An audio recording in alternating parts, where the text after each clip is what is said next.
About to be encircled, the Nazis made their ignominious retreat out of Rome. There were no demonstrations by the populace, lest this spiteful enemy should still try to wreck the eternal city. These underground pictures, only now released, were taken by anti-fascists behind drawn curtains. The Allies were not yet in the city suburbs, but the Germans took no chance of being trapped. Hitler's oil-starved war machine used any available vehicle for the exodus, a retreat that spelled the end of Nazi domination for Italy. The celebrations were saved until the conquering Fifth Army made its appearance. Snipers who stayed behind were quickly disposed of.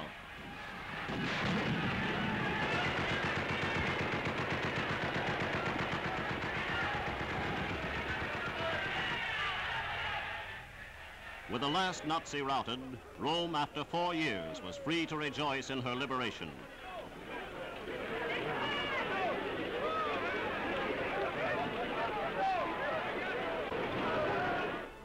The Allies have come a long way since the capture of Rome. Here they are driving toward Florence. Like the other fronts, this one presents the Nazis with a growing dilemma. They can neither reinforce nor withdraw. Allied reinforcements, however, pour in from the 4 corners of the globe. Here the first Brazilian troops disembark in Italy. These forces have been in training for 2 years, since Brazil joined the United Nations and declared war on Germany. The Allies welcome these South American fighters to add to the crushing defeat of Hitlerism.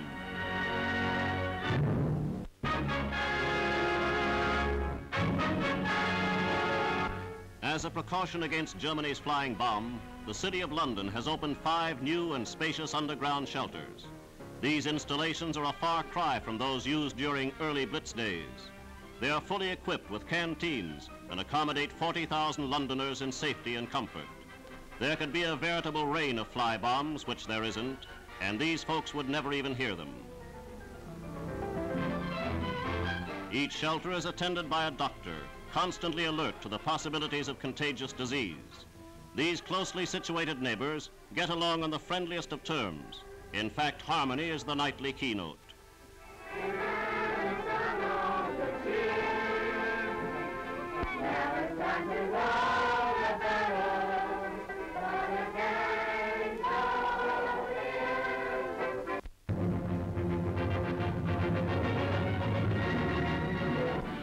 The great Allied breakthrough in France is underway. At the base of the Cherbourg Peninsula, American forces are advancing just as fast as their tanks can move. Penetrating deep into enemy territory, they are driving south from captured Granville and Avranches, 135 kilometers south of Cherbourg.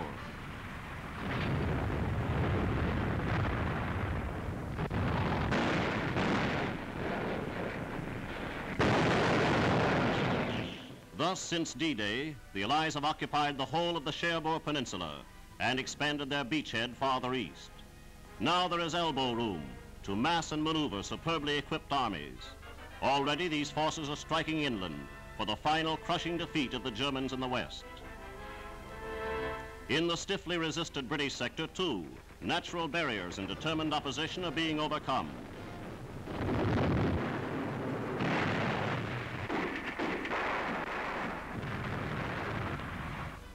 Even at the height of battle, these Tommies are able to find rest and refreshments behind the lines. Relaxing in comfort, the off-duty soldier often gets a frontline view of the ceaseless Allied air attacks. These bomber fleets have made it impossible for the enemy to marshal reinforcements except under cover of darkness. RAF heavies pounded by daylight the German Air Force equipment depot at Saint-Cyr near Paris. This land and air cooperation is an old story in Allied strategy, but a story whose end will write finest to the tottering Wehrmacht.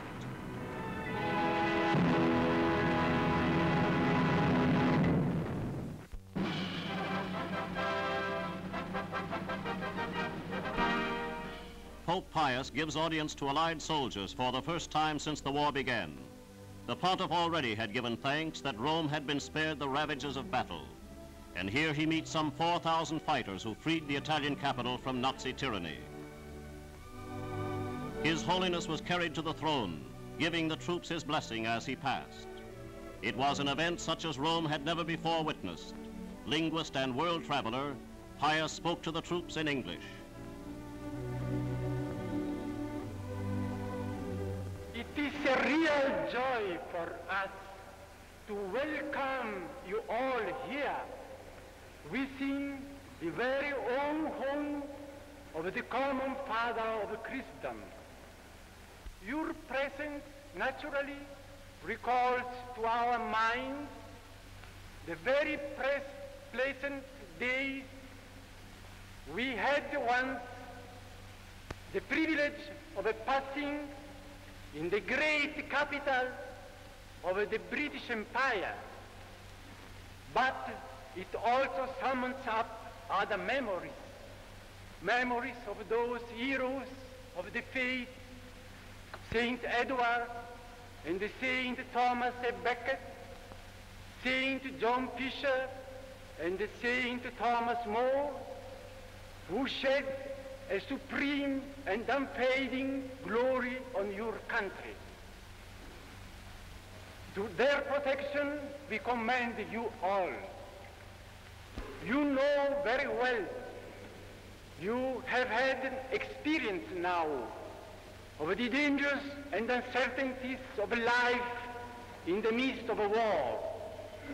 Make one thing certain, that you keep always close to God. Et Filius, et Spiritus Sanctus. Amen. Amen. As he was borne from the audience chamber, His Holiness again blessed the men who have brought peace to southern Italy.